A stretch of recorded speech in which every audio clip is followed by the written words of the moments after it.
are men of proven integrity. So relocating or not relocating has nothing to do with whatever will be the outcome of that tribunal. I don't know why people are bothered about relocation and no relocation. It's not a serious deal, and nobody should be saying anything about it. It's a normal administrative process where they can sit comfortably and administer justice, and that's all. On his part, spokesperson of the APC, Darlington Wildwood, tells correspondent Martha Okere that the relocation of the tribunal is necessary as past events have painted the state as not being safe for members of the tribunal. Recall the series of protests, the siege that was laid on the INEC office, the illegal and unwarranted arrest of 3 APC lawyers. So a lot of cases, a lot of scenarios that points to the fact that the state is not safe. Recall also the killing of our campaign coordinator in Ahoda West and 3 others in Ahoda West alone. So there is no judge that can comfortably come to Port Harcourt to sit in the name of adjudicating on election petitions without being afraid for his or her life. Ms. Anwar said the relocation of the tribunal will not affect the outcome of the tribunal.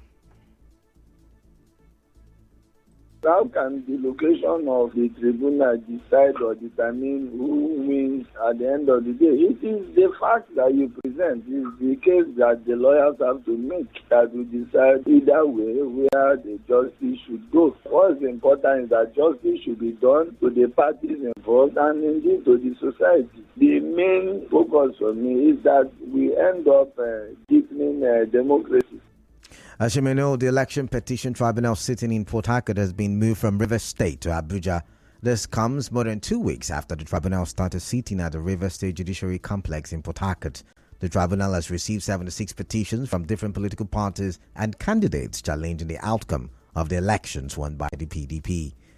The National Commissioner and Chairman of Voter Education of the Independent National Electoral Commission INEC, Festus Okoye, has condemned the action of the resident Electoral Commissioner of Adamawa State, Hudu Ari, saying it is an aberration. Mr. Okoye, who spoke on Channels Television today, said Mr. Ari's action is in isolation from what other resident electoral commissioners of INEC have been doing in other states of the country. Recall that INEC suspended Mr. Ari over his controversial announcement of the supplementary governorship election results in Adamawa State while collation was yet to be concluded. Police say they are investigating the court clash which has killed at least one person in Port Harcourt. Spokesperson of the Rivers State Police Command, SP Grace Iringa Koko, says a suspected quarters known as Asari was killed by a rival boat group on Ikwere Road in Mile 3 Axis, Geo Port Harcourt. She said the Commissioner of Police, CP Effiong Gokon, has mandated tactical teams and other officers to fish out the perpetrators and sponsors of the cold clash. Earlier, our correspondent gathered that a young man, Asari, was standing with some people when about 5 armed men came out from a vehicle and shot him thrice and fled the scene.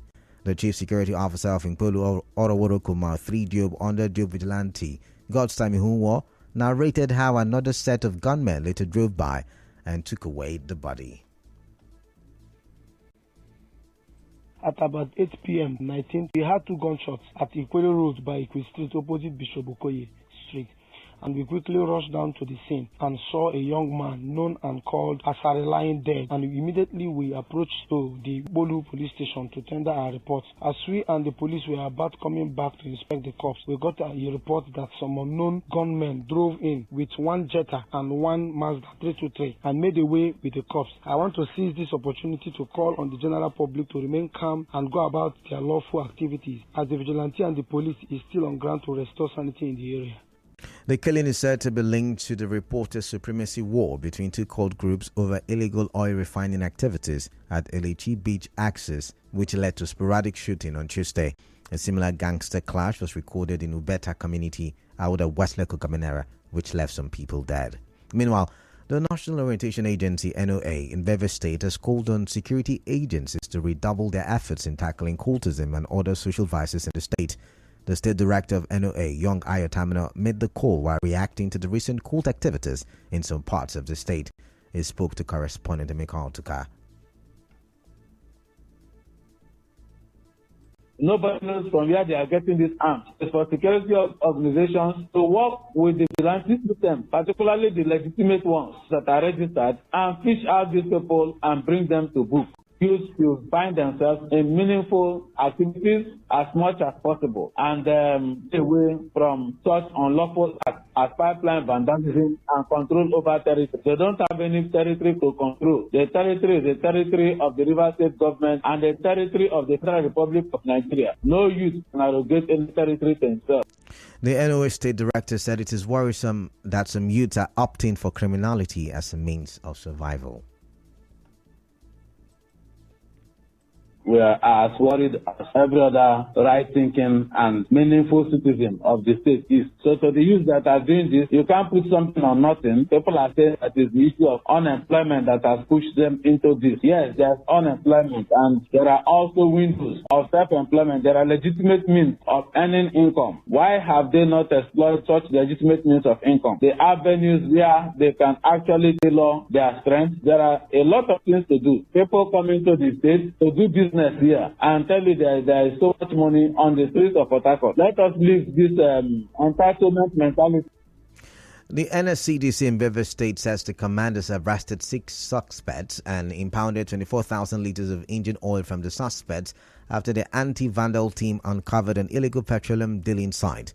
NSCDC Commandant Michael Oga, in an interview, ordered the arrest of the suspects who were operating within Iwofe in Obiakpo LGA. He said the team also recovered 7 drums of illegal petroleum products suspected to be counterfeited and adulterated engine oil. An illegal site that is being used for the adulteration of engine oil and also the counterfeiting of lubricants. Due to credible information, a anti-vandal squad was able to identify this place, and we are going to evacuate these products and we're going to seal this station, and we're also going to charge them to court. 4 persons were arrested. We are still doing investigation. Everything is under investigation. Our message to them always is that they should desist because they will not have any hiding place here in Rivers State. One of the suspects also spoke.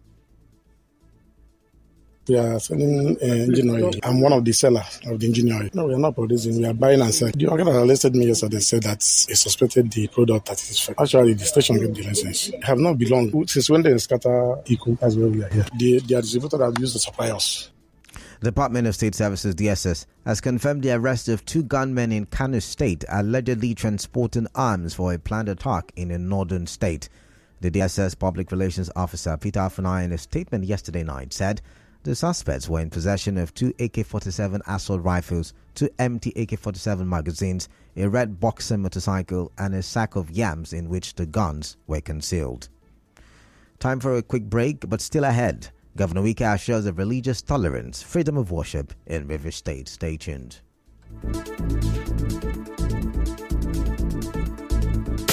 You are tuned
on 92.3 Nigeria Info.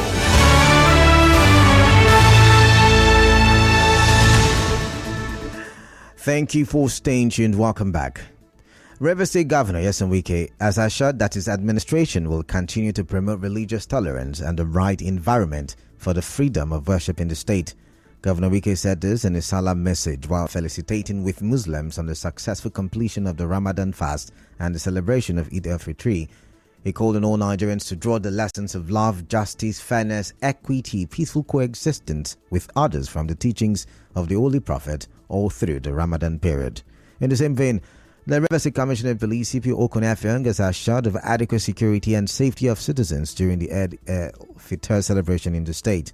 Spokesperson of the command, SP Gwesiringe Koko, said the CP has directed area commanders, divisional police officers, DPOs, and heads of tactical operational units of the command to deploy all operational and intelligent assets at their disposal to effectively police their areas of responsibilities and ensure smooth celebrations during and after the Eid al-Fitr celebration. The Rumu Ekiniwo community in Orazi has denied reports that the names of Timothy Insirim, Chinedu Echem, Larry Inyeche and Dele Amadi have been forwarded for screening concerning the Rumeme stool. A statement signed by the Eze Oha, Rumeme Eze Yesom Akaninwo and the Oji Owo Chief Judge Akaninwo said the stool has been in their custody for over 700 years after the War of Rumu Okpara, which their great-grandfather won. It said after the death of Eze Israel Echem in 1970, the late Omunakwe Insirim arrogated to himself the title Inyewele Rumeme. It said since the present administration announced the stool, the Rumu Ekiniwo people have been in court over the issue, and anyone fronting and forwarding himself for such a position should be disregarded by the general public. The statement said the Rumeme stool belongs to Eze Yesom Johnson Opoku, Akaniwo, Oji Owo, Oro Ebera, and Oji Owo Oro Akaniwo, Eze Oha Rumeme. Twitter's blue tick removal tsunami has affected Peter Obi, Bola Tinubu, Atiku Abubakar, Tony Elumulu, Davido, Burna Boy, and many other prominent figures in Nigeria. It comes as Twitter boss Elon Musk on Thursday followed through on his final date for the removal of the free blue badge. Public figures including Pope Francis, former President Donald Trump, singers Justin Bieber, Katy Perry, and soccer player Cristiano Ronaldo were also affected. In business, the National Bureau of Statistics has said it will release new unemployment and employment figures for the country by May 2023.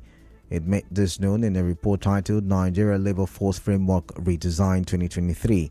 It noted that the report will cover data collected from October 19, 2022 to January 22, 2023. In entertainment, popular Nigerian skit maker and content creator Imawe Chukwuemeka Ejeku, popularly known as Sabinus, says he is worth about 600 million naira. He made this known during a candid question and answer session on his Instagram page.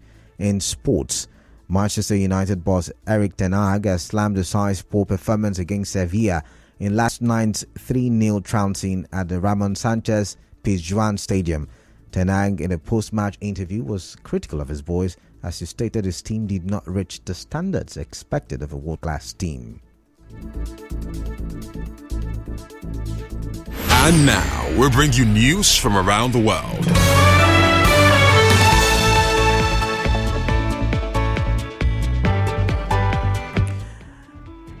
On the foreign scene, Deputy Prime Minister Dominic Raab has resigned from the government over a report investigating bullying allegations against him. He said he had promised to resign if the inquiry found evidence of bullying, and it is important to keep his word. But Mr. Raab, who is also Justice Secretary, says the inquiry dismissed all but 2 of the claims against him. He described the inquiry as flawed, saying it sets a dangerous precedent for the conduct of good government. Prime Minister Rishi Sunak, who received the report yesterday, is yet to comment.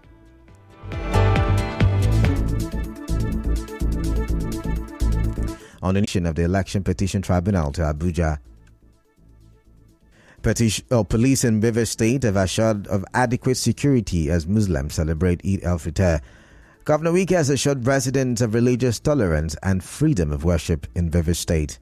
DSS has arrested 2 suspects who were transporting arms for a planned attack in a northern state. Twitter has removed the verification badges of Obi, Tinubu, Atiku, Davido, and many other prominent Nigerians. On the foreign scene, UK Deputy Prime Minister has resigned over bullying reports. The news was edited by Martha Okeri. Cloudy weather in Port Harcourt this afternoon. Peace is the path to the prosperity of any nation. Let peace reign. I am Kalada Kurubatibo. Good afternoon. Sunny Side with Constance Mega is up next. Do stay tuned.